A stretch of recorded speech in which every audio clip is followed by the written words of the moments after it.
Magandang araw mga idol at ito po ay nag-ano na po ako para mag-spray po ng ating palay po mga idol. Ito po yung mga ginagamit ko ng mga medisina po para pang damo po.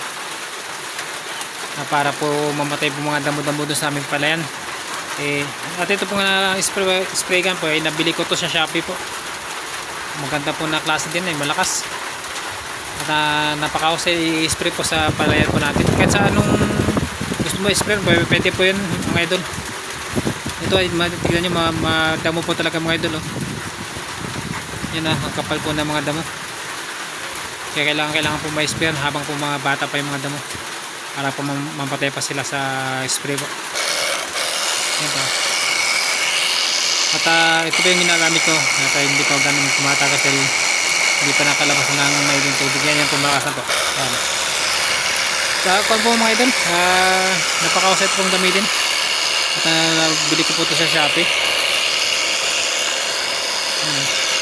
At talagang malakas po. Makapal pati yung buga niya. Kailangan talagang ito talagang napakagandang gamitin po para sa mga pamukha po sa palayan. Kahit ano pong spray nyo sa mga gagamitin nyo ng mga fertilizer. Kahit sa mga gulay-gulay, pwede po yun. Yung mga talong na kailangan na spray, na sitaw, kung ano.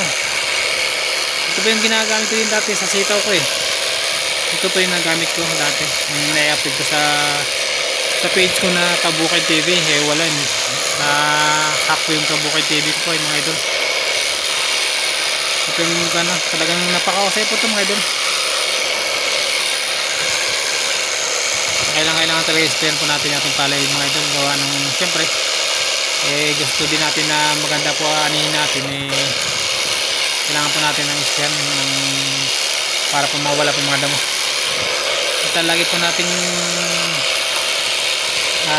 alalahanin ng mga kababayan ko sa buhay po ng magsasaka talaga pong kahit lang po tayo para may kakainin po tayo.